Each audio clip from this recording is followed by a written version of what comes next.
خوش آمدید۔ پچھلی ویڈیو میں ہم آپ کو پاکستان کے پہلے وزیر اعظم خان لیاقت علی خان کے قتل کی داستان سنا رہے تھے۔ خان لیاقت علی خان کو راولپنڈی کے کمپنی باغ میں ایک جلسہ عام سے خطاب کرتے ہوئے قتل کر دیا گیا۔ اسکاٹ یارڈ کی ایک ٹیم نے تمام گواہان کے بیانات ریکارڈ کیے۔ ہم ان کی رپورٹ کا جائزہ لے رہے تھے۔ مزید آگے بڑھنے سے پہلے ہماری ویڈیو کو لائک کریں، چینل کو سبسکرائب کریں اور ایسے ہی مزید ویڈیوز دیکھنے کے لیے بیل آئیکن کو پریس کر دیں۔ نواب صدیق علی خان جو کہ لیاقت علی خان کے پولیٹیکل سیکرٹری بھی تھے، انہوں نے کمیشن کے سامنے بیان دیا کہ لیاقت علی خان خطاب کے لیے مائکروفون کی طرف بڑھے اور ابھی انہوں نے برادران ملت ہی کہا تھا کہ میں نے 2 گولیاں چلنے کی آواز سنی۔ لیاقت علی خان کو جھٹکا لگا اور وہ نیچے گر گئے۔ میں بھاگ کر سٹیج پر گیا تاکہ ان کی مدد کر سکوں۔ میں نے لیاقت علی خان کے سر کو اپنی گود میں لے لیا اور اس کے بعد بہت سی گولیاں چلنے کی آواز آنا شروع ہو گئی۔ لیاقت علی خان نے آہستہ آواز میں کہا کہ مجھے گولی لگی ہے، خدا پاکستان کی حفاظت کرے، اور لیاقت علی خان اس کے بعد بے ہوش ہو گئے۔ یہ وہ بیان تھا جو صدیق علی خان نے کمیشن کو دیا تھا۔ اس کے بعد انہوں نے جب اپنی کتاب شائع کی، اس کتاب میں اپنے بیان کی مزید تفصیل درج کی کہ لیاقت علی خان کے سر کو گود میں لینے کے بعد میں نے لیاقت علی خان کو ذرا تسلی دینے کے لیے ان کی شیروانی کے بٹن کھولے تو ان کی سلک کی قمیض خون آلود تھی۔ میں نے قمیض پر 2 زخموں کے نشان دیکھے جو کہ مٹر کے دانے کے برابر تھے۔ ان کی قمیض کی بائیں جیب میں ایک چھوٹا سا قرآن موجود تھا۔ لیفٹیننٹ کرنل چراغ حسن جو کہ سٹیج کے قریب موجود تھے، ان کے بیان کے مطابق وہ مسٹر ہارڈی کے بالکل پیچھے ہی سٹیج پر کھڑے تھے اور مسٹر ہارڈی کی لیاقت علی خان کی شیروانی کے بٹن کھولنے میں انہوں نے مدد کی۔ شیروانی کے نیچے کے بٹن انہوں نے کھولے۔ اسی دوران انہوں نے دیکھا کہ گولی چلانے والے کو ہجوم نے پکڑ لیا تھا اور اس کو مار رہے تھے۔ شاید کسی نے اس کو چاقو مار دیا تھا اور اس کا وائٹ ٹراؤزر خون سے سرخ ہو گیا تھا۔ یہ وہ 3 لوگ تھے جنہوں نے سٹیج پر جا کر لیاقت علی خان کی مدد کرنے کی کوشش کی۔ یہ حیرانی کی بات ہے کہ اس وقت کے وزیر اعظم کے جلسے میں کسی بھی ہنگامی صورتحال سے نپٹنے کے لیے کوئی ایمبولینس موجود ہی نہ تھی۔ زخمی وزیر اعظم کو سی ایم ایچ ہسپتال لے جانے کے لیے مشتاق احمد گرمانی کی کار استعمال کی گئی۔ گاڑی ڈرائیور چلا رہا تھا۔ ڈرائیور کی ساتھ والی سیٹ پر گرمانی صاحب بیٹھے تھے۔ لیاقت علی خان پیچھے والی سیٹ پر لیٹے ہوئے تھے۔ ان کے سر کی جانب نواب صدیق علی خان بیٹھے تھے اور لیاقت علی خان کا سر ان کی گود میں تھا، اور پروفیسر عنایت اللہ جو کہ مسلم لیگ کے مقامی لیڈر تھے، لیاقت علی خان کے پیروں کی جانب بیٹھے تھے اور انہوں نے لیاقت علی خان کے پاؤں پکڑے ہوئے تھے۔ کرنل ڈاکٹر میاں جو کہ لیاقت علی خان کو ابتدائی طبی امداد دینے والے ڈاکٹر تھے، انہوں نے کمیشن کو بیان دیا کہ لیاقت علی خان کی جان تب ہی بچ سکتی تھی اگر ان کو گولی چھاتی میں نہ لگتی۔ لیاقت علی خان کے جسم پر گولیوں کے 3 زخم تھے، 2 سینے کے سامنے والی سائڈ پر اور ایک کمر پر۔ سینے پر زخم 2 گولیوں کے جسم میں داخل ہونے اور کمر والا زخم 1 گولی کے باہر نکلنے کا تھا۔ فوڈ کانسٹیبل لال محمد ایک کانسٹیبل تھا جو کہ سیکیورٹی کی فرائض انجام دے رہا تھا۔ وہ پٹھان تھا۔ لال محمد نے کمیشن کے سامنے بیان دیا کہ گولیاں چلنے کے بعد اس نے سنا کہ S P police Najaf Ali Khan نے پشتو زبان میں زور سے کہا، جس کا اردو ترجمہ یہ ہے کہ جس نے گولی چلائی اس کو مار دو۔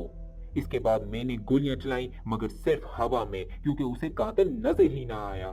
موقع پر موجود محمد اکرم اے ایس آئی پولیس نے بیان دیا کہ سید اکبر پر گولی نجف علی خان کے کہنے پر ایک ریورس گارڈ نے چلائی۔